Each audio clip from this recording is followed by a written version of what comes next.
Hey, Earl, today's podcast is brought to us by Audible.com. Get a free audiobook download at www.audibletrial.com/comedy podcast network. That's Mr. Hepner to you, Mr. Scott Narver. Oh, hey, I'm sorry, Earl Hebner. Look, it's free audiobook. You know, you seem like a man that likes to read. I don't like to read. You don't like to read? I like listening to things. I have this little thing in my ear, and people tell me what to do. Oh, well, hey, you can make your own decisions, you know. You can count to 3, you can count to 10. You can listen to books to however you want to. I screw people. You screw people. People tell me to screw people, and I screw them. Well, you get a free audiobook, Earl.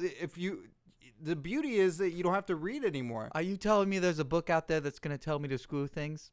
What's a possible book that could ever tell me to screw things? A possible book that could ever tell you 50 Shades of Grey. I'm sorry? 50 Shades of Grey. What is that? See, you're a referee who believes in black and white. That's what you wear. That you just see everything in a black and white sort of I wear setting. these stripes because it's what I believe. Yeah, there's no shades of gray. Let me tell you, Earl, there's 50 shades of gray out there. Are you telling me we live in a multi-tiered world where there's no such things as black and white, but just an ever-changing shade between? No. E.L. James is telling you that. Oh. And I wouldn't even, I'm not going to read it to you. I'm not going to read you the book. You're not even going to read it yourself. You can get a free audiobook download of 50 Shades of Grey, Book 1 or Book 2. Doesn't matter where you start. What can I listen to it on? Audible. Go to audibletrial.com/comedy podcast network. You can have those, and there's over 100,000 titles to choose from, Earl. Think of how many shades of gray that is. That's more than 50. It is more than 50. That's a lot. If you don't get it, you're screwing yourself. Then it's Earl screwed Earl. Story of my life.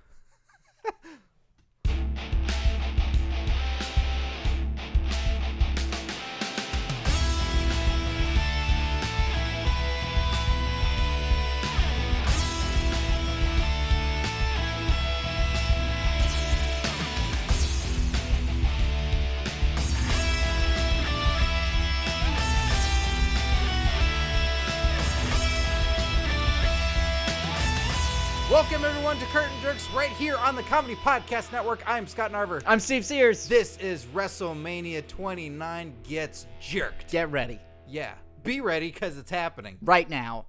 For you new listeners out there, new followers on Twitter and new likers on Facebook, Curtain Jerks is a comedy wrestling podcast hosted by comedians bringing you the funny of wrestling each and every week. And these Gets Jerked episodes are basically our review shows. Kind of a chance for us as entertainers to entertain. Yeah, kind of.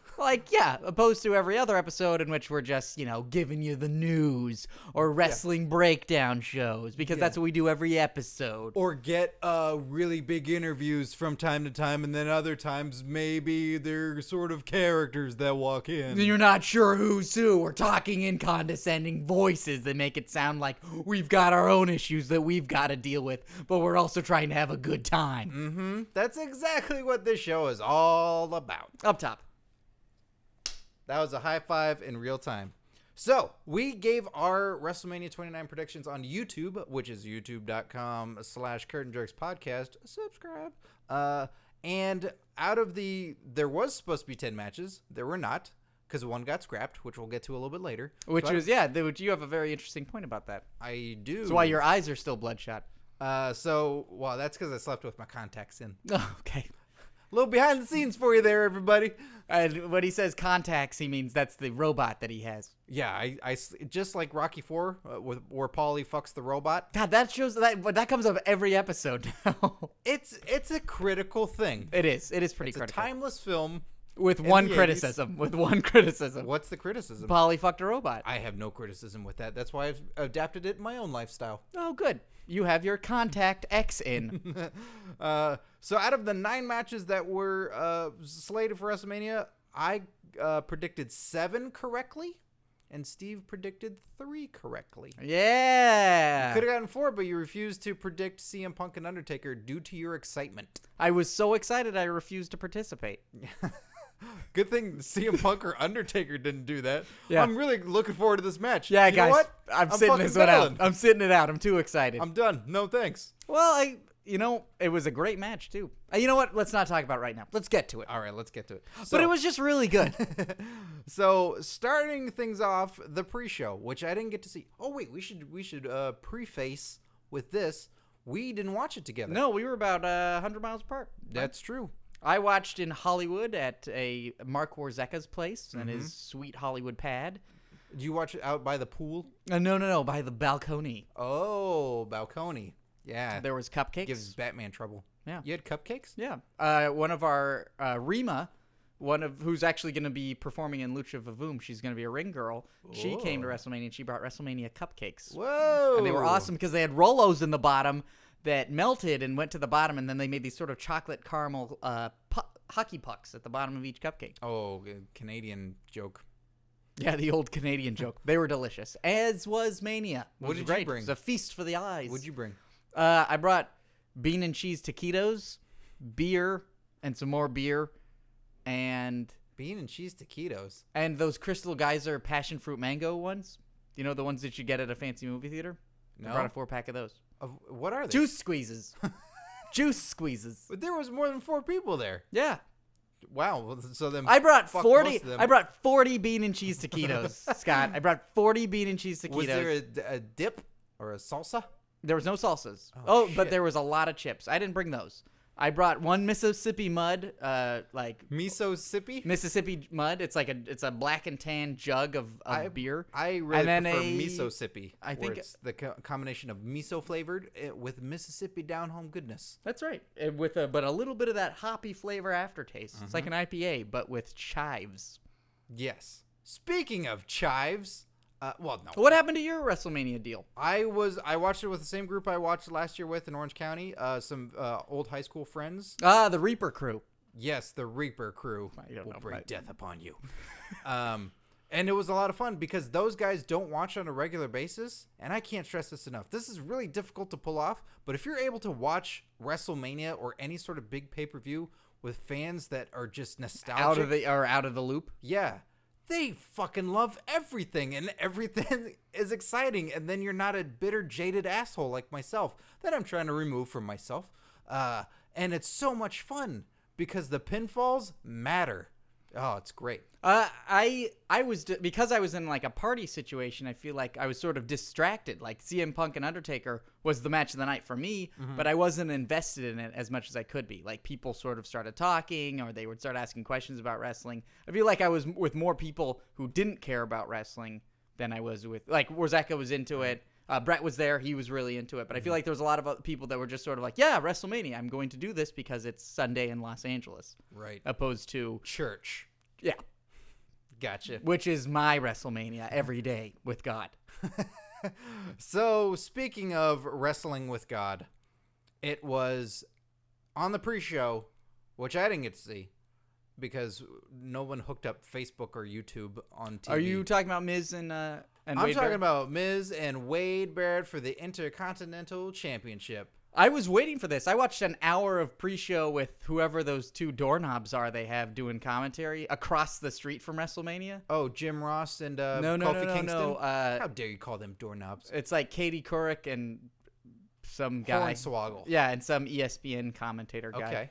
Like the 2 young'uns who were like. You were watching the pay-per-view pre-show. We were watching the pay-per-view pre-show. That's not where they put it. No, and that's where they should put it. But instead, they put it on YouTube, and we're like, why are we waiting for this? And so you watched all. Why are we waiting through this? You watched all the video packages before you got to see the video packages again that you paid for. Yeah, but they tweaked them just a little bit. Oh. Okay. But also, they showed a lot of the stuff that they were going on in New York, like the exhibits, and sort of they were showing off all the belts and this big, gigantic glass and brass belt exhibit thing. I thought that was kind of interesting. So neither of us saw the pre-show. No. So we saw. Thank God. It was apparently 4 minutes long. They showed the stills later on, or they showed quick footage of it. Miz won. I found out with the Twitter scroll. They had the Twitter banner at the bottom of the screen, and someone was like, yeah, Miz, the new Intercontinental Champion. Yeah. Yeah, that was Zack Ryder's WrestleMania moment where his tweet scrolled across the bottom of the screen. A man got to work Mania. That's a big deal. Hey, that is a big deal. It worked hard, too. Worked Yeah. them thumbs. So, I didn't care. I was bummed that Barrett lost, but, well, nobody saw it. Didn't matter. Someone on YouTube saw it, Scott. Did they? So, I don't know. I How does think- YouTube work? You go to Vimeo. Yeah, go to Vimeo. Follow Better the link. video quality. So then the opening match that happened was the Shield versus Big Show, Sheamus, and Randy Orton. Can I just say something, Scott? Can I just say something? You can. Can I just say something? You can. I really like this match. It was a lot of fun. It was really cool. Big Show finally got to be in an actual good WrestleMania match. Yeah. I mean, the one with Foley was pretty good, but that was so long ago. Mm-hmm. But in a modern match, like, it was really, really good. Yeah, and I think there was people sort of were complaining about the ending, right?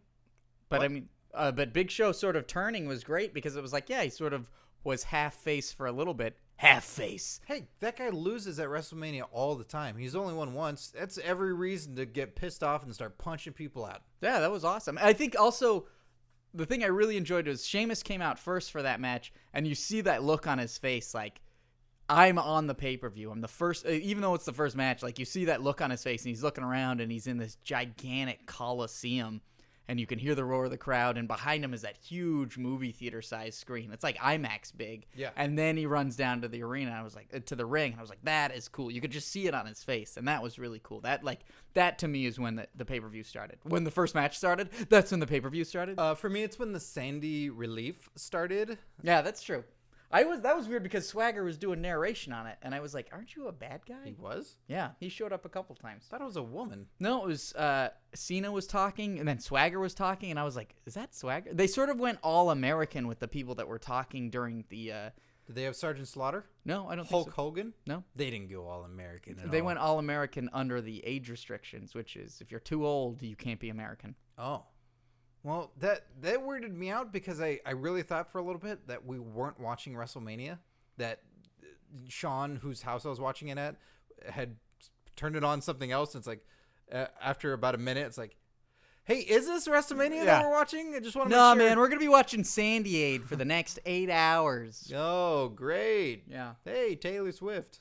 Well, it's interesting because it's sort of like Vince wants to be on that sort of cultural stage as well as just the entertainment side. So when you're in New York, it's like, oh, we'll also do this great thing for Hurricane Sandy, and we'll let everybody know that everybody got WWE fleece blankets. And It really brings out the black heart in everybody because everybody's like, the fuck? Come on. Yeah, turn on the the fucking wrestling. The wrestling. Stop this shit. I want to see The Undertaker. Go. yeah, So it was pretty messed up. By the way, I should mention that, I watched the pay-per-view, yes, but I'm not getting all the results from this. Like, I didn't write any of this stuff down. I didn't do any of that. So I'm getting it all from the hotline. oh yeah, that's great. That's because that's the most informative way you can get any of the information for these pay-per-views. I didn't even know that was still going. I feel like Yeah. I don't think a lot of people do know that it's still going. I've been having it running since Sunday. Oh, really? Like, it's on the So line. it's a good update? It's on hold. It loops. Oh, well, let's tap into that. So, listeners, what you're getting is the hotline that's giving the results in case you missed Mania. Yeah, it's the old hotline from the WWF magazines and all that. Like, it's still around. I was about to say, you've got an excellent memory, but now you've been cheating, Scott. What do you mean I've been cheating? You've been getting your results from the hotline opposed to just remembering how the matches were. That's difficult. All right, fair enough. I'd love to hear the hotline. Well, here, let's patch it in. Doc Hendrix here. You've called up 1-900 WWF Manny. That's right, we couldn't fit in Mania in there. Not enough digits. Doc Hendrix. All right, let's take a look. We're going to give you the results from WrestleMania 1 all the way to WrestleMania 29. Ah, jeez. Here we go. Find the papers here. All right. WrestleMania 1. Hey, Hulk Hogan was a part of this. Hold on. Got some written down here. Jeez, Scott, it's 900. It's a 900 number. That means it's like $8. Just a minute. reminder for all you callers out there, it's $2.99 the first minute, Jesus. and it's $1.95 each additional minute. Kids, get your parents' permission. Unless they're gonna say no, then stay on the line. Okay. You've been on hold this entire weekend? SD Jones. Hold on. Let me just go through here. You know, I was a fabulous Freebird, but they changed my name to Doc Hendrix. Fuckers. All right, if you're not going to give me the paperwork, how am I going to do the hotline? Sorry. Vince McMahon cut my mullet off. Oh, here we go. Hulk Hogan and Mr. T. Well, that's all that's on this piece of paper. I'm going to need more than this. I gotta take a dump. Callers, stay tuned for more WrestleMania results. All right, let's just put it on hold. Scott, that's on a loop? Yeah. Jesus Christ. It took 14 hours for me to get all the results. Oh, wait a minute. Wasn't Hulk Hogan Mr. T WrestleMania 3? Or is that Rocky 3? That's Rocky 3, and they did not face each other. Which robot did they fuck? None of them. They didn't fuck any robot. Paulie fucked the robot in number 4. God, we just talk about that every podcast. We should. Yeah. Well, let's revisit that hotline and see if he ever comes back from that bathroom. All right. Then up next was Ryback versus Mark Henry. Well, what did you think about this? I don't have opinions. I wasn't as excited going in. There was a nice buzz with the people I was watching with, so they made me a little bit more excited, but it didn't really matter who won. That was kind of the feeling I was getting. But I just assumed it was going to be Ryback. I think but it's interesting that you say that. It changed my mind because we're betting, by the way. Did you guys bet? I know one guy lost $5 throughout the entire night. For what? Was he betting or was he taking it out of his wallet when he was in the bathroom? So I hid behind the toilet. No, he bet on Undertaker Punk like a fool, like a fool, and then he also bet on Roxina. What a terrible way to bet! Like you just root for Punk. You don't bet on him. Well, the other thing is also the guys won 20 for fuck's sake. There's all like the thing that always trips me out is like gambling websites that are like, yeah, and we've got the odds for WrestleMania. It's like it's scripted. Yeah, I remember in Vegas there was a bet in 1999 to who was going to be the WWF champion for January 1st, 2000. And there was a bet, and you had a list of guys, and you could bet on who was going to be champion. I was like, this is crazy. Is that the opportunity that you then send an errant email to WWE being like, hey, just want to let you guys know if you wanted to make some money. Yeah. Hey, I just want to let you know I really love Triple H. Yeah. But I thought it was a really cool finish. Both benefit from it. Mark Henry's fat ass just crushing him and knocking him out was pretty intriguing. So I thought it was funny. I genuinely laughed when it happened. Oh, that's because he does it's not a military press slam, but it turns into a fall down fireman's dump.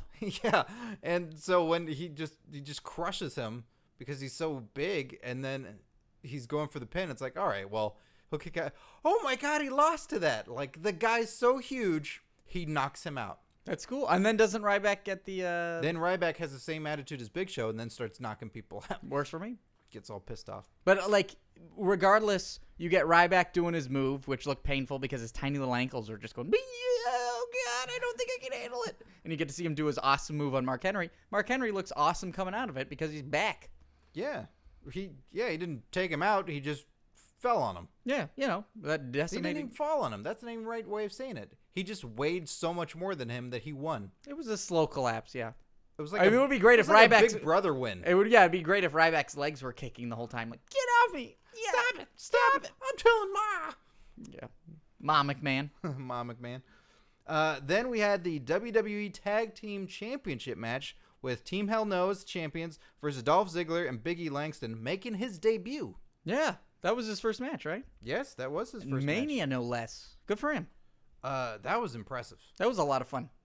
I could not believe the trio of backbreakers he gave to Kane. Yeah, it was awesome. Those are the ones where he picked him up, right? Yeah. In between each one? Yeah, just went to a knee, went down, and I was blown away. Like, that was really, really incredible. It was a fun match. I love the tease of... 18 seconds, he's going to get that kiss from AJ. Yeah. And then is she going to curse him? Daniel Bryan kicks him right in the head and goes for the pin. But no, he doesn't get him. Yeah. I like it. That was super cool. Oh, wait, what am I talking about? I completely missed that. What? Like, Ziggler went for a kiss with AJ, and then Daniel Bryan kicked him in the head? You totally... And you're just ignoring... You're like, uh-huh. Yeah, no, sure. Because it sounded familiar, but I was mixing the other Mania. From previous Mania, Sheamus and Daniel Bryan gets the kiss from AJ, turns around, bro kick, 1, 2, 3. It's over. 18 seconds. This Mania, Ziggler stops everything, and before the match starts, it's him and Bryan in the ring, and he calls up AJ on the apron, and then give me the kiss. Give me the kiss. Like, everything's fine. Turns around. Brian kicks him right in the head. Goes for the pin. 1, 2, kick out. Crowd goes fucking apeshit. We went apeshit. God, I must have been making bean and cheese taquitos. I feel like I'm bummed I missed that. That sounds really cool. It was very cool. God, what a loser. Were you wearing an apron? Yeah, over my face. God. Nancy.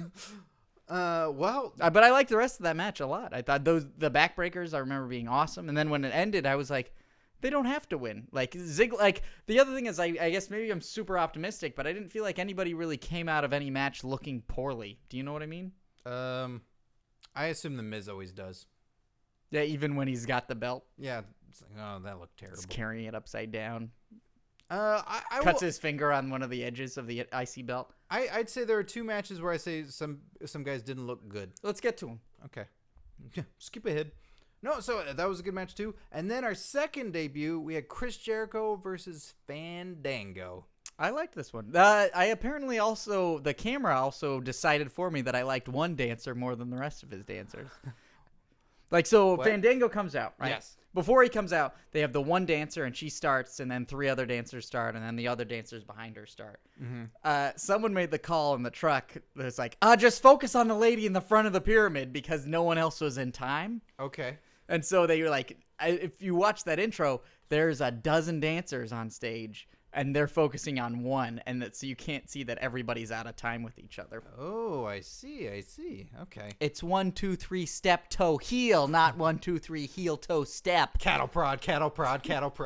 Fill those tap shoes with blood. See, this. You brought this up before. You thought they get a different lady each and every time. Yeah. And I said it's not. It's the same lady because then she came out with Fandango. Right, because these other ladies that they tried to get clearly cannot keep in time. They can't keep up. Yeah. So they have to keep the same one. Yeah, they need one who's on the travel schedule. Yeah. She's on the road rag. That's the travel schedule? Yeah. Yeah. That's the dry erase board. Check the rag. When do we got to go up? Oh, geez. I think I'm at the La Quinta Suites. Dang this rag. So I've heard a lot of mixed about this match. There's a lot of people saying Johnny Curtis can wrestle. What was going on? This was totally disappointing. And then there are others like it was fine. It was good. It had more of a fight feel to it because they're so pissed off at each other. Mm-hmm. It's not a technical bout. You can't tell that story at this point. That'd be weird. Yeah.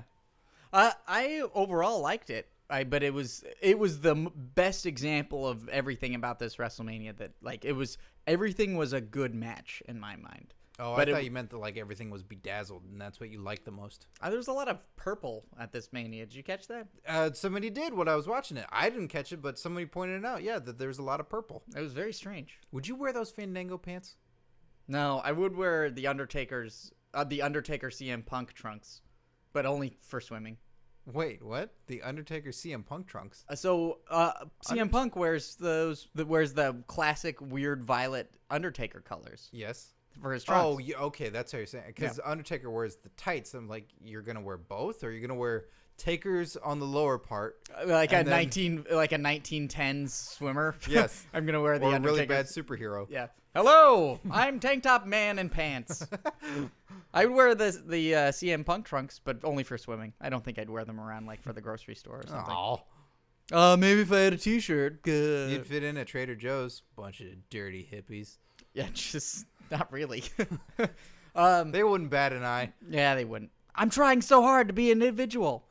More bean and cheese taquitos? Everybody's trying them. Sell out.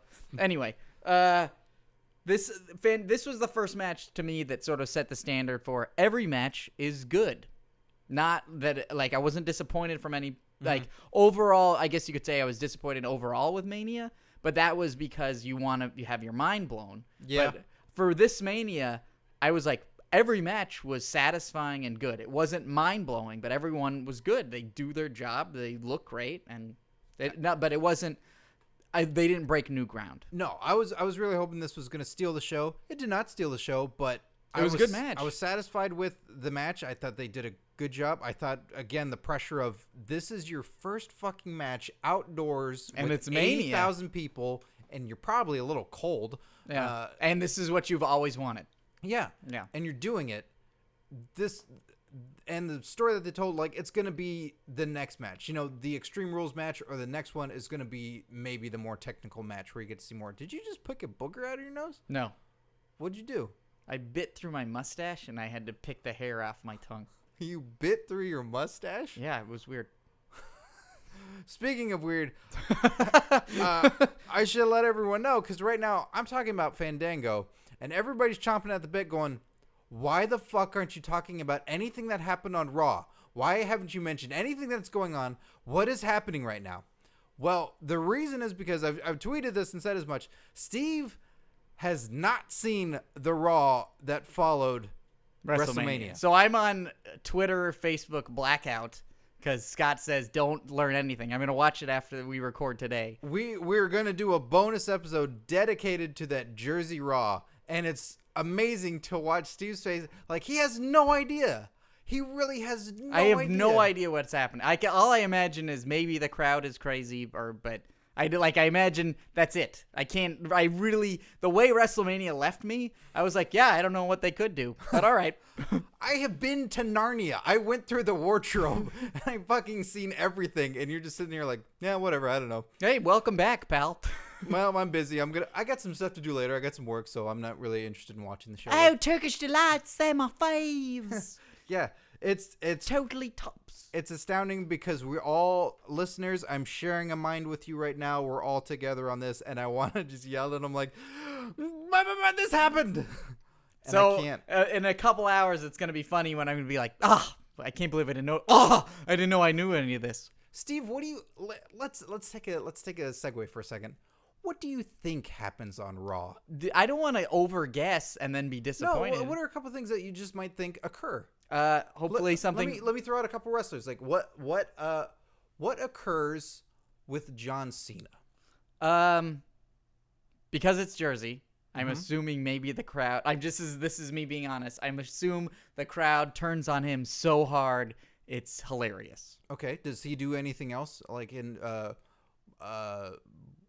does he do anything different? Does he say anything? Does he call anybody out? Like just any other things, like other than just the crowd? Maybe does he thank The Rock and then do a nice little rap? Okay. How about let's take Fandango. Is this intentionally funny because I know so little about it? Yes. Okay. Fandango, I imagine he comes out and talks shit about Chris Jericho, and then Chris Jericho comes out. Okay. Then, yeah. How about let's take another match from Mania. Okay, how about The Miz? What happens with The Miz? So he's the new Intercontinental. Jesus. Oh my God, did that just happen? Yeah. Was I even close to saying Intercontinental? Sort of. You had all the vowels. You had none of the consonants. He comes out with the Intercontinental title and tries to do the Miz show. What's his show? Miz TV. Miz TV, and he's his own guest. No, he's not a heel. He wouldn't do that. I don't know anything about wrestling. Okay. This is really painful. No. This is really great. Believe me, this is really great.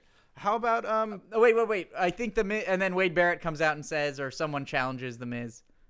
Mm-hmm. Okay. What about Ziggler and Big E and AJ? What's that trio do? They probably come out and brag, but does he cash in the Money in the Bank day after Mania against Del Rio? No, I'm not going to tell you anything that happens. I'm just wondering what the trio, like, this is for you to guess. Like, I'm going to go through many guys. Like, I'm not give you any sort of. This is just a quick side note. It would be, I really like the Team Hell No Ziggler Langston match, but I thought it would be great if they had the belts and then Lee got the woman's title. I thought that would be a cool sort of faction builder if you just give them the gold and then give them, from there they'll have the credibility, you know? Okay. Just for a couple weeks, but they didn't do that, so I would like to see AJ Lee taking on taking on the women's championship on Raw. So what happens with the trio? They do a segment. Okay, no predictions of like anything, just who they get involved with or any sort of. I don't know. Okay, well, I'll do one more. How about the Shield follow up the Shield and the Big Show and Sheamus and Orton? Does Big Show join the Shield? I'm not gonna tell you anything that happens. I'm asking what your thoughts are. Like, what make a declarative statement of like, here's what happens on Raw. Here's what happens on Raw. The Shield does something totally fucking kick ass. Okay, and what about the other three? Sheamus, Orton, and Big Show. Yeah, pretty disappointing.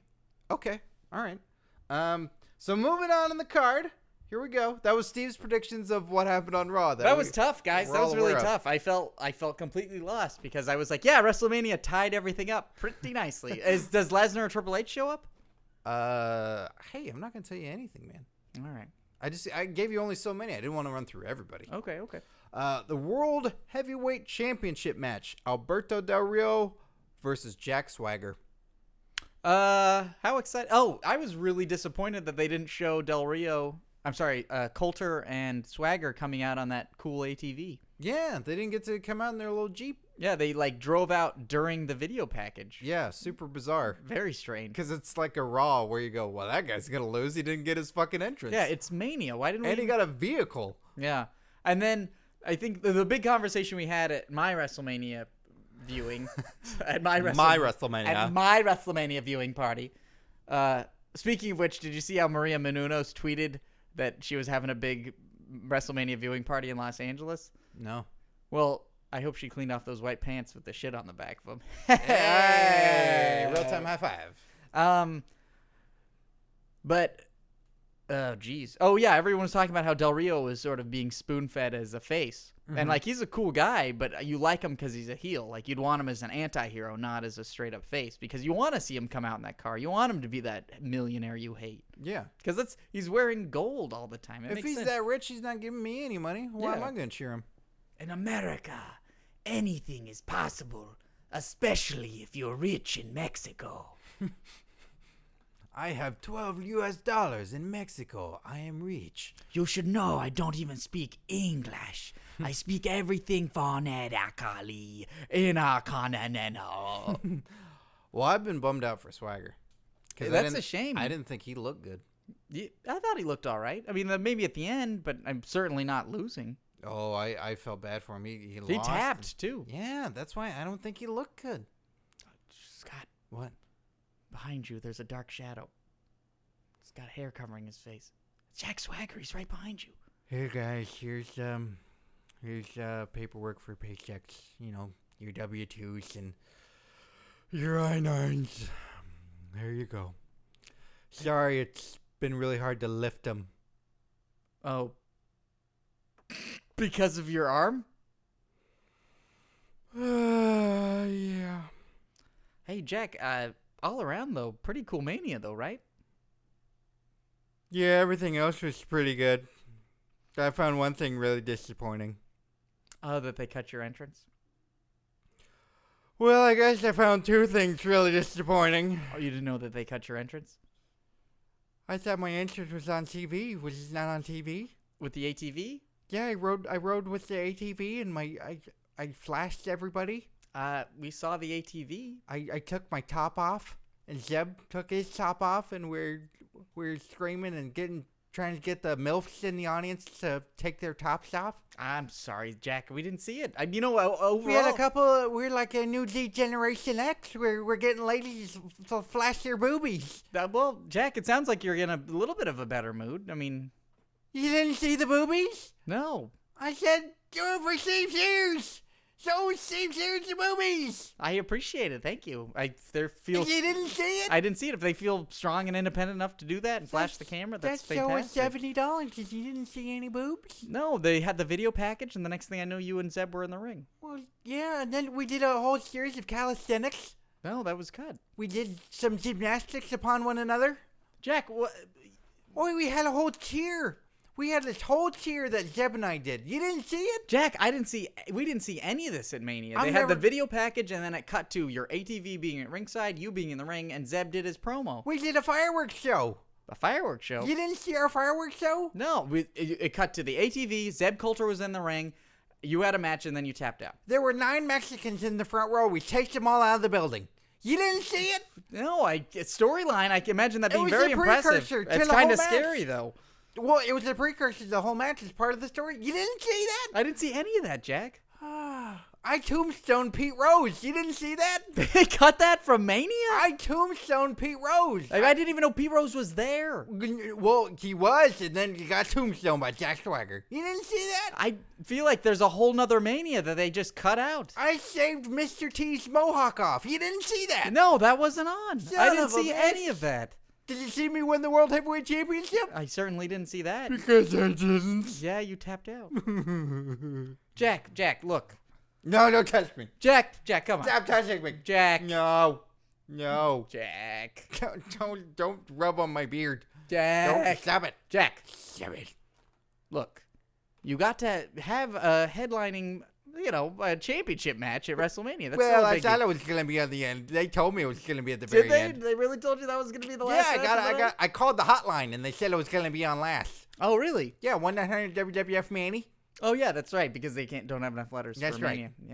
Yeah. Well, Jack, I mean, you still got to be at Mania, and you still got your job here, and we're glad you're here. By the way, I already filled out my W-2. I think we're independent contractors, so we do W-9. Contractors? Contractors. Oh, so you're not going to... So all that work I went through, huh? No. Well, I guess I'll just tap out from doing all this paperwork then, huh? Jack, get off the floor. No, that's it. I'm tapping. Jack, get off the floor. I'm tapping. Jack, please. I quit. Get off the floor. I quit. Well, maybe a couple weeks in May, at the Extreme Rules, you will. I quit. Did you even see Raw? Do you even know what happened? I don't know what happened on You Raw. didn't even see Raw? I didn't even see Raw. What happened? I'm sorry, I didn't even see Raw. Oh, Jesus Christ. And you do a wrestling podcast? Well, the word on the street is I get all my information from this podcast. Oh, God. If only things were that simple. Yeah, if only they were. Oh, that's it. I'm tapping out for the day. I'm going home early. All right, Jack. Well, just have a glass of water. Drive safe, okay? And your ATV, it's really cool. I find I never need to drink water. Really? Yeah, I'm always hydrated. That's great. I know, right? I don't get what everybody's deal is with hydration. Never needed a sip of water in my life. It is I guess it's overrated. Can I help you up off the floor? No, I'm going to roll out. Please. You don't even want to skin the cat? Nope. All right. Bye, Jack. God, he just log rolled right out of here. He did. I think now's a good time to get to some of these jerk tweets we got here that I've said, send whatever you want to send. Hashtag jerk tweets to twitter.com/curtainjerks of your thoughts on the show, questions about the show, everything. So Wrestlinga Show, friends of the show, they have their YouTube show, youtube.com/Wrestlinga Show. You should check those guys out there. They give a comprehensive rundown of everything. Hey, can you hurry up so I can watch Raw? Shut the fuck up. Highlight of WrestleMania was the fog machine botch and the disgust on Triple H during his entrance. Punk and Taker was a close second. That's I can see that. We had a couple different jokes about this. We did. Yeah, and one of the best ones I heard was that it was cake frosting.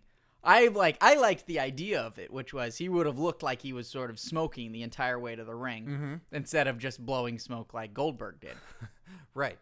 But instead, Goldberg ate fireworks. Yeah, he was just eating fireworks the entire time. And for returning with the Castle Grayskull, I was really excited to see that. But when he came out with a big frosty stomach, I was like, oh man, I'm sorry, dude.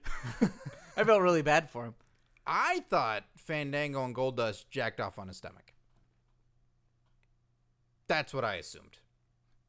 Time to say that's gross. Hey, Triple H. Hey, guys.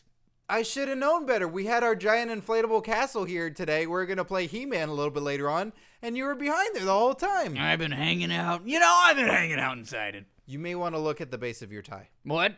On the base of your tie, you have some stuff. What? You have some stuff. Oh, I'm sorry. I thought I tucked that into the top of my pants. No, well, there's some stuff. Here, do you want a gym sock? No, I don't want a gym sock. What am I?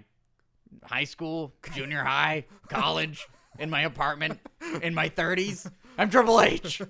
Well, I don't need a gym sock. Okay. I've got this silk towel. Well, look, do you want to clarify, Triple H, as to what happened with your entrance at WrestleMania? Look, all right, Scott Narver, Steve Sears, it's a really cool idea, all right? So you got the Castle Grayskull, or the Triple H mane and mount, if you will. The mane and mount? I guess you'd call it a helm if you're a Skyrim fan. I'm not, so you're going to have to explain this to me. Well, it's a helmet and shoulder pads with the glowing red eyes. Oh, okay. Yeah, it's a piece of armor. You wear it if you're a giant, but I'm not that big, so I just hang out inside it during events. Oh, stop it. You're a big guy. Come on, no, stop You're it. a really no, big guy. come on, stop it. You're just cutting yourself No down more because- jack-off jokes? For now. You're just saying that because you're Brock Lesnar's gigantic. He is gigantic.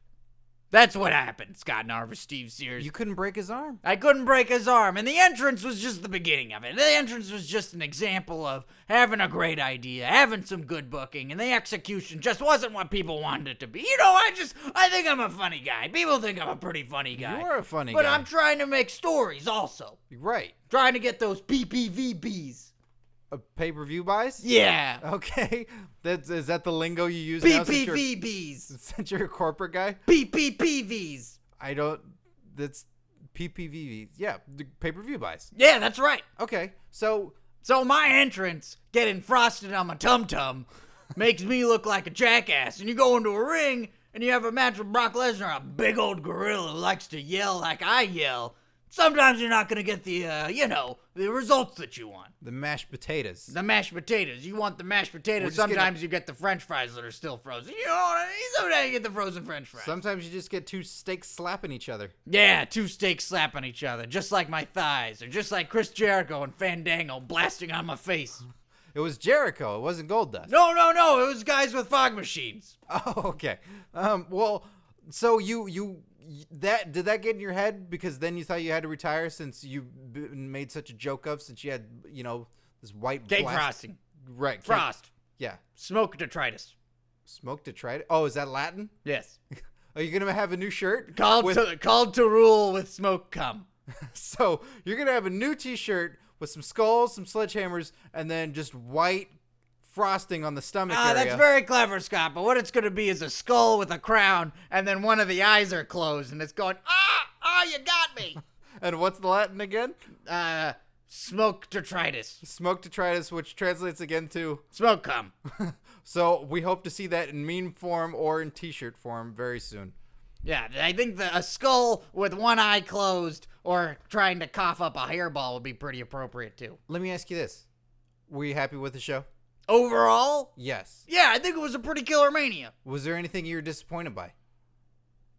My entrance.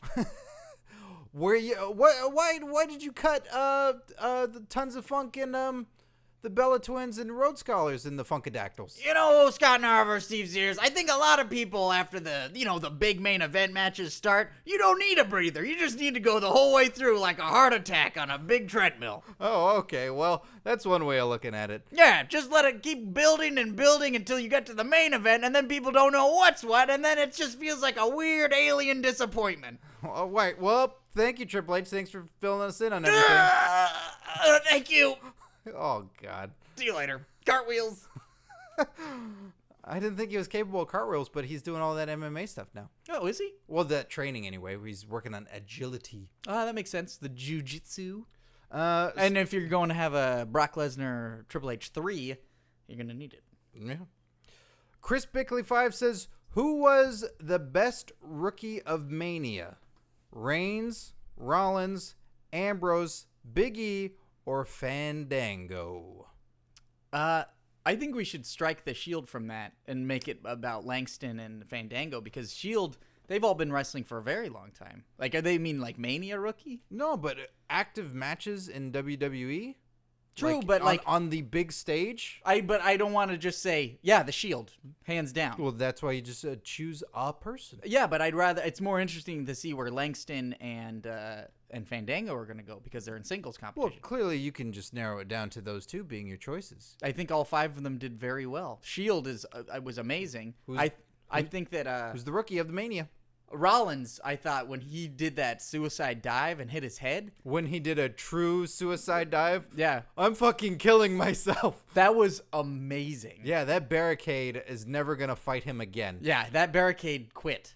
that was that barricade's last day. It retired. Seth Rollins is 3 inches shorter now. Yeah, that was incredible. And every time I see the Shield, they work so well together. They're so fast and so violent. Like, fast and violent. Like, for being such a fiction, they look violent, they make it look nasty, and it is so cool. And if there's ever a chance for them to sort of be in that sort of legendary status, like against The Undertaker or anyone, if there even the hint of blood or something, like it's going to look just sadistic. Like it's, with Ambrose, imagine Ambrose getting to go all out with Punk or somebody or Cena, and like in a grudge match or a street fight. That's what we have to look forward to. And for them being rookies, that makes their debut so much better because you're like, I want to see more. I'm so excited. Fandango and Langston, I'm excited for, but I'm not in the same way. Oh, what are they going to get to do next? Shield, it's like the world is their oyster. I will watch them do anything at this point. That's because we passed an oyster bar at lunch. I guess I could have said the sky is the limit, but we also did take that skywriting course this weekend. Oh, yes, we did. Yeah. So who's the rookie of Mania? I guess I'd say Shield. I want to spread the love. I want to spread the love to I'm not going to say them. It's either Biggie or Fandango. So it's the Shield. Yeah, it's obviously the Shield. What's your answer? My answer, well, Fandango, he doesn't need it because he's going to beat The Undertaker at WrestleMania 30. Oh, did he call it out? I called it out. I'm calling it right now. Fandango beats the streak. Fandango beats the streak. I say Big E because it, as much as they're all in high pressure situations. For me, if just personal opinion, Big E gets that credit because he was able to keep his cool. He took such a big extreme spot, and I'll take Kane and backbreaker him 3 times. Didn't fuck it up. Kept his cool throughout the entire match. His ankles didn't snap. Yeah, I think that's a pretty. They all did great. Nobody fucked up. Even Rollins just suicide dive. Yeah, being an exclamation point against a railing. Everybody did great. Nobody fucked anything up. They just all gave a great showing. But for my money, if I gave it to somebody, I'd go Big E. Yeah, man. I think the fact that you can keep your cool and in those circumstances, and as a viewer, having it be awesome to watch, I was excited about that. I could see that. Jim, a.k.a. Powder, says WrestleMania 29 was like going to Disneyland on a rainy day while in a wheelchair and only having $5 in your pocket. You're right, because none of the rides were closed, and you got to go to the front of each one. Yeah, and everybody feels bad and hands you a churro, so you didn't have to spend any of your money. Yeah. You know what, Scott? I really feel like we are the vocal minority sometimes about how much we I was talking to you about this earlier. I'm ready to watch this Mania again because I feel like I would appreciate it more a second viewing. And well, this will get into our next strict tweet. I'll respond to that in a couple of them. So Jay Westwood 86 says, "Enjoy, guys," and send us a Taylor Swift Brock Lesnar video, which I'll post on our Facebook. So like us there on Facebook.com/CurtainJerks. Sam Alba says, "Regardless of the letdowns, such as the sudden finish to ADR Swagger, the many missed opportunities to build guys such as turning Orton and Cena heel and Ryback losing and a dead crowd, I still felt like WrestleMania twice in a lifetime offered a better wrestling match than once in a lifetime. Triple H Lesnar itself was brutal, pay-per-view quality, and then just to skip ahead a little bit, there seems to be no successful payoff overall. No cash in from Ziggler and Ryback losing whatever momentum had, just to name a couple of things. But he thought WrestleMania itself was quite good. So it seems like kind of what you said, that there was some good stuff, but many people feel like it wrapped itself up. It felt like there's an opportunity to do more things, apparently, because of this magical mystery Raw. Oh, so good! But I feel like WrestleMania did wrap up a lot of things, and it felt like the end of the movie. It wasn't... because sometimes it's fucking terrible to watch a pay-per-view and you go, everything's open-ended for the next show, so what you just paid for, you don't get to see any conclusions. Yeah. They did conclude a lot of things, but there's always something else to be done. There's always something else to watch. And I didn't watch it hearing a lot of stuff. We didn't hear the commentators. I couldn't tell you a thing that the commentators said. Amongst us talking the whole time or making noise. And I heard the crowd was dead a lot of the time. I kind of heard that in the main event because we burned out by then. Yeah, because they didn't have the Rhodes Scholars match to sort of temper it. Yeah. Everybody was completely blown out by that Rock Cena match. I would catch the commentators every once in a while. I completely forgot about that until just now. Just disappointing. Just so disappointing. Like, they didn't seem into it. JR-less. Yeah, it was completely no one was selling. And like at one point JBL This looks fun. Look at the fun. Though they were also like, I felt like they were talking, like they were commentating like it was an episode of Raw. Like they were doing this very weird sort of, this is what's going on right now. And a devastating maneuver. And then watching JBL being however scotches to the wind, hammering on the toys. Like they had the action figures and it's just, he couldn't get them to work. And they were like, yeah, just keep the camera on him. And he's just hitting them with both fists. And it's like, oh, God. So I imagine that always has an effect, too, that how it's being presented to you with the crowd and the commentators, the opposite of what Raw is, that it affects how you feel about the show. It's a shame you can't mute the commentators. Like during that sort of Michael Cole as a heel, like heyday when it was just fucking awful.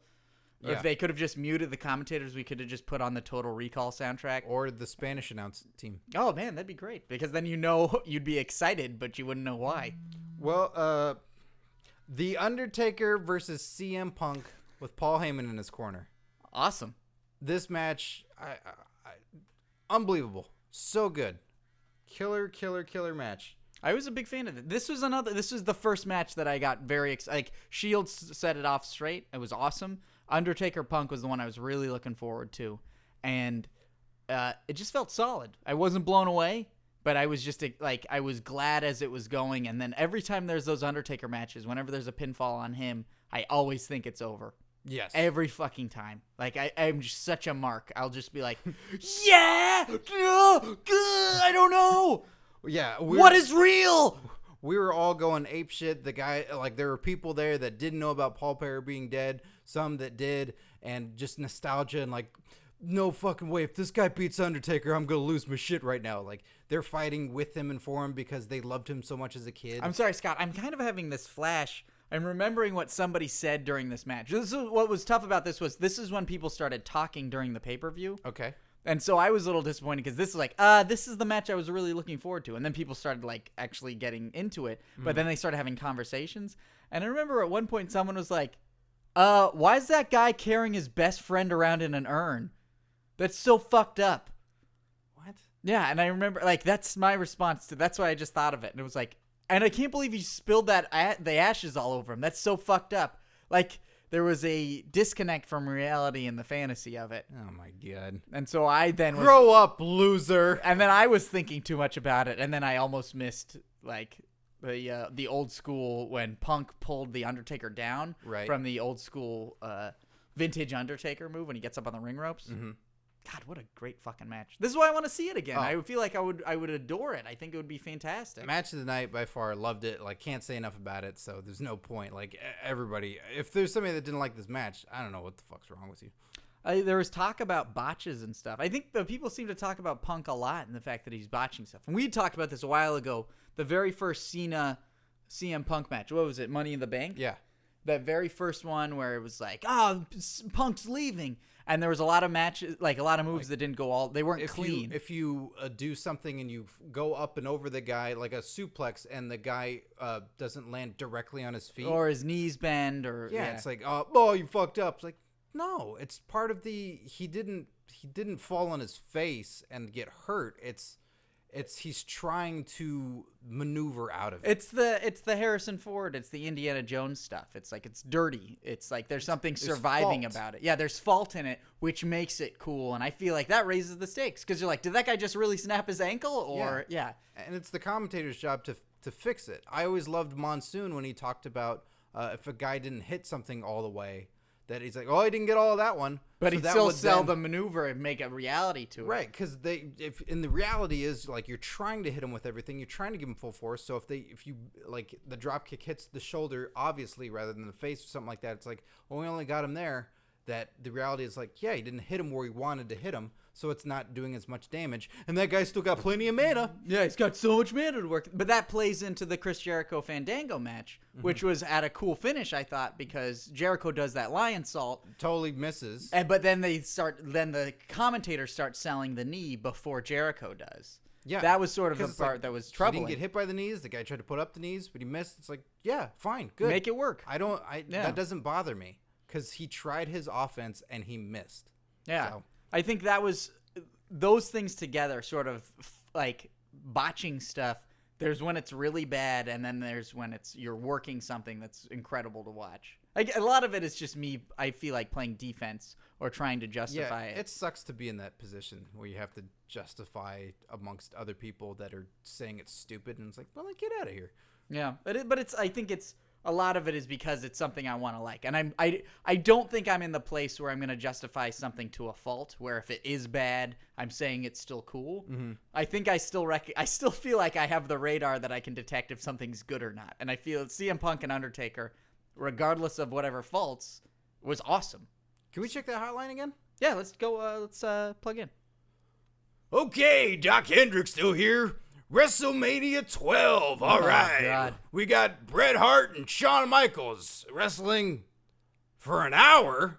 Jesus Christ, are you serious? A whole fucking... That guy's boring. Which guy? Bret Hart. Oh, my God. God.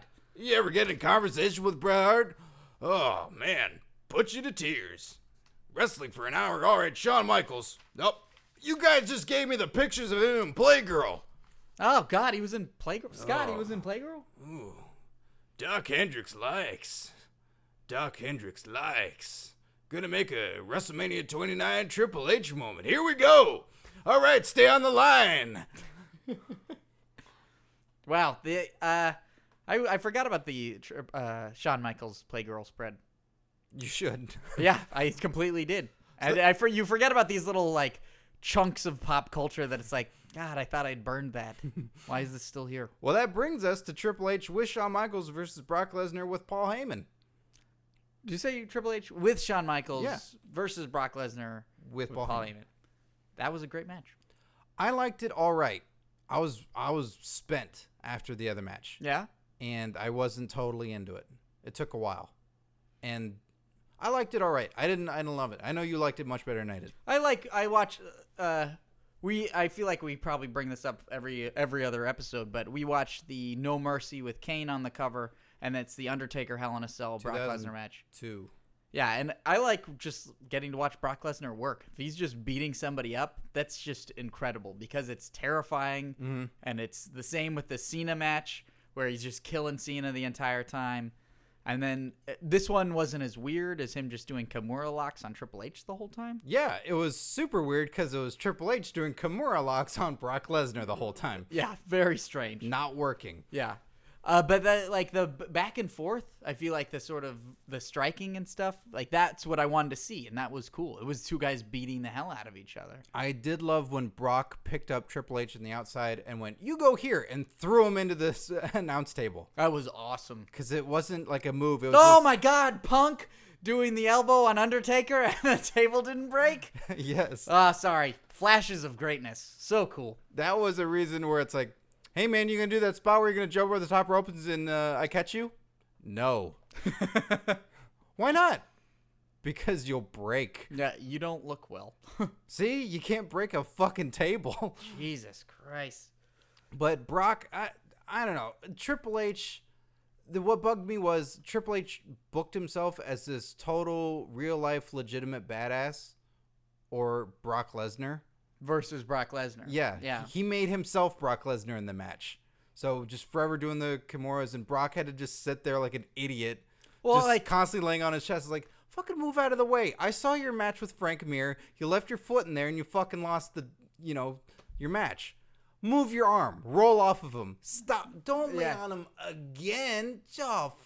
When Brock doesn't like something, he seems to make it very clear of how stupid it is and will show it to be so. Yeah. Like Triple H says, no, just keep laying there.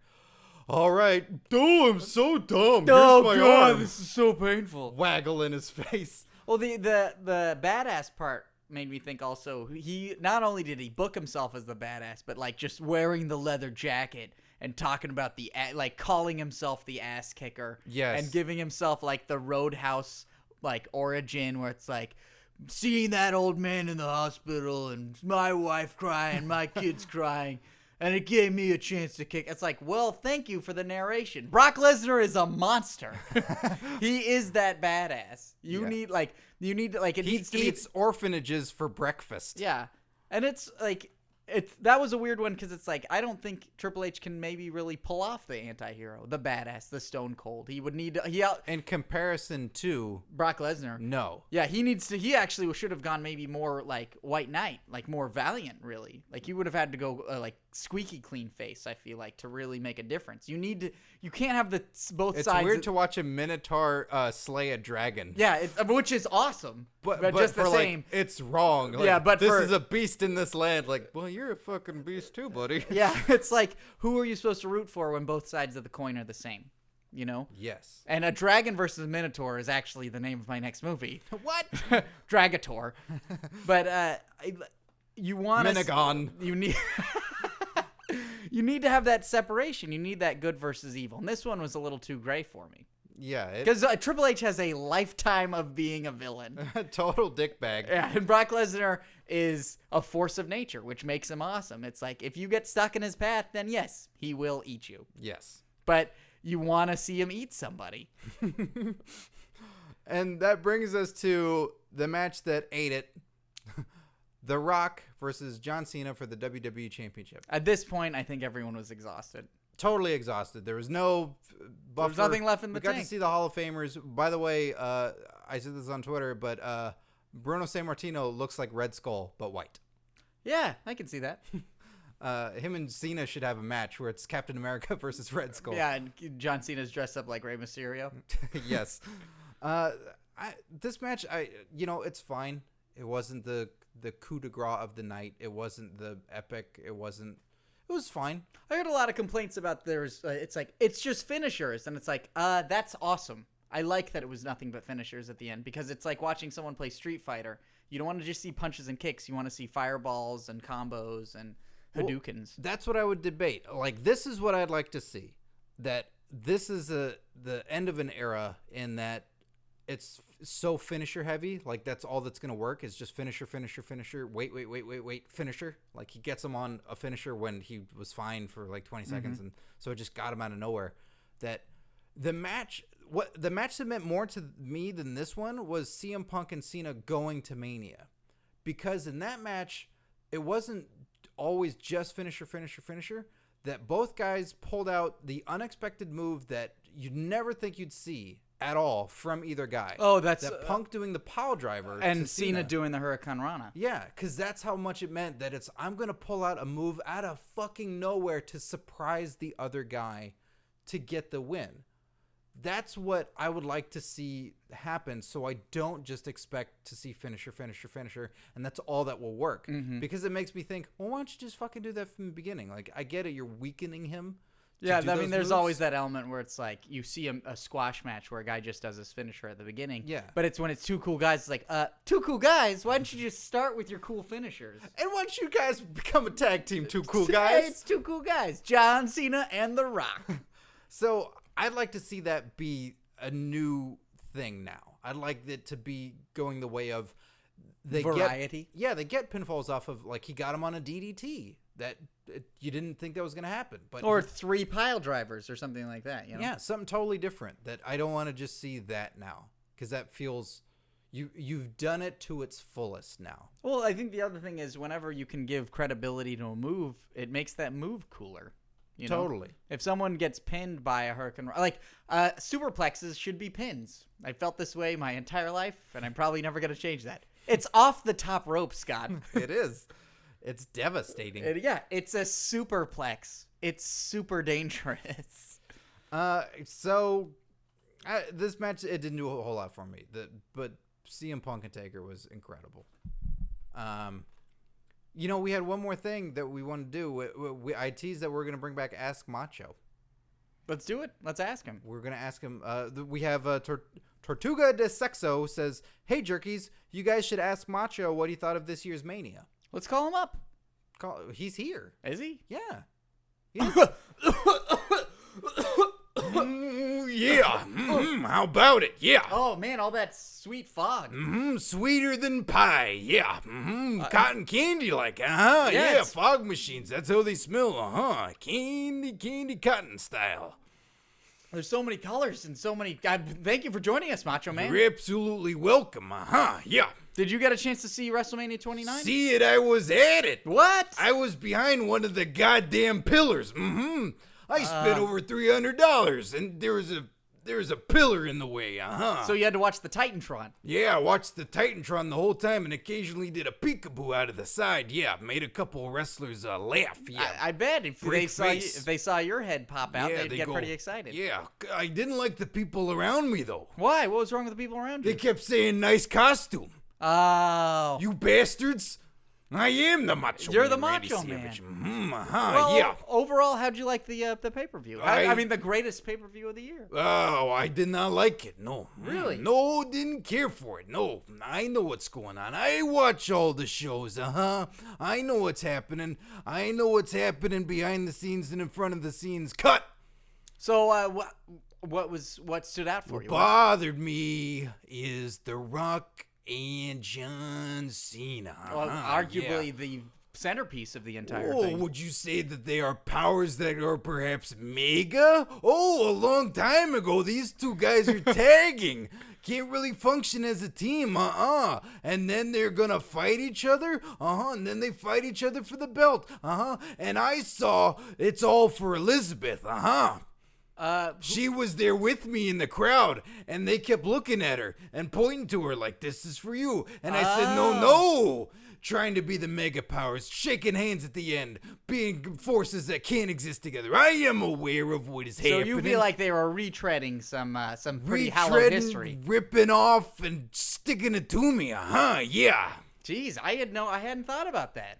Oh, I thought about it. Yeah, I'm sure you did, and I man. am peeved. I am pissed and I am ticked off. Well, how would you have fixed it? Movie stars. Oh, there's another new one, Bonesaw and Rip. Yeah, I've played it all before, Jack. That's true. Yeah. How would you have changed it? How have I changed it? Macho Man in there. Three-way dance. Takes out both guys, wins the WWE Championship for however many times. Doesn't matter. Win it again. Jeez, how old are you? How old am I? Doesn't matter. I am eternal. That's true. You know what? I would have loved to see that. Yeah, everybody would have loved to see it instead of this mega power ripoff match that was. That's awesome. That would have been an awesome match. All for Elizabeth, which you cannot see. She's in the basement right now. Yeah, well, I don't want to see her. You stay away from her. I don't want to see her. Keep your pants zipped up. I will. Where's Triple H? What? Where's Triple H? He was. Well, it looks like he's not in the Castle Grayskull place. Oh, no. No, Elizabeth's stomach. No. Macho Man. Oh, he's gone. He's gone. He's very protective. He is. God, that would have been an awesome main event with Macho Man in it. Right? I would have liked that. Oh, that would have been so good. So that's it. WrestleMania 29 gets jerked. Jeez, I'm excited to watch Raw now. You have no fucking idea. You truly have no fucking idea. I have zero idea. Oh my god. We will do a bonus episode where Steve just reacts to Raw. Yeah, just an audio track. Oh man. Should we check in on the hotline? Yeah, let's do it. All right. You are listening to the 1-900 WWF Mania. WrestleMania 29. We've got it all right here. All right, let's see what was next. We have the Funkadactyls and wait, what? What do you mean they're cut? Well, why would you cut that? They dress great. What are you talking about? With The Rock and Cena again? Twice in a lifetime. Well, I don't know why they didn't get Doc Hendrix in there with the Hardy Boys for a reunion, huh? That would have been good stuff. I gotta take a dump. All right, that's enough of that. That would have been great had they had the Hardy Boys with all of them, especially when they were in their raver gear and they'd wear their colorful T-shirts, like the skin-tight T-shirts, and then Hendrix would be there also, bleach blonde, long hair, just not supposed to be wearing a skin-tight T-shirt. Velvet shirt. Yeah, velvet skin-tight shirt, and then Jinko big square pants. So, overall, this Mania, how do you rate it? I'd give it a 4 out of 5. Okay. I think it was everything I wanted. I wasn't blown away, but I was like, I'm excited to watch it again. I totally agree.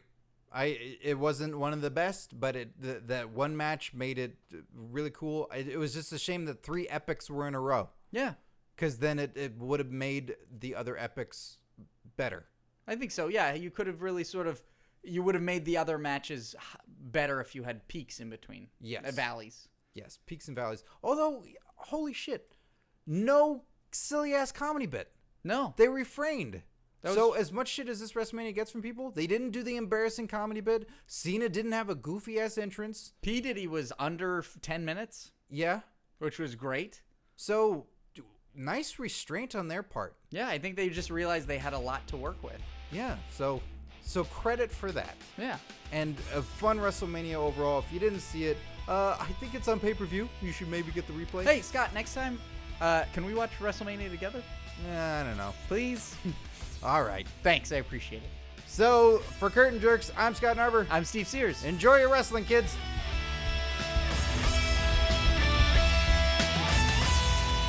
Scott, what a great show today. One of the best. Always the best. Great bests.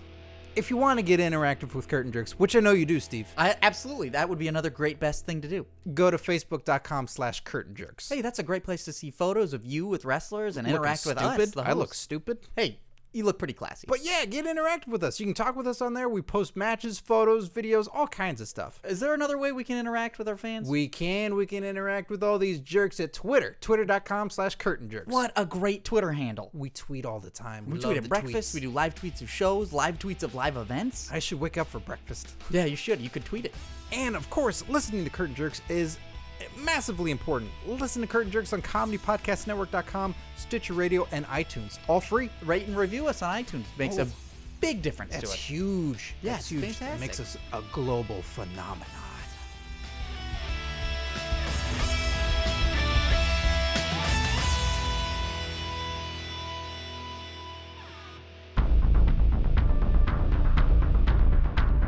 You have received this transmission from the Comedy Podcast Network. For more shows, visit comedypodcastnetwork.com.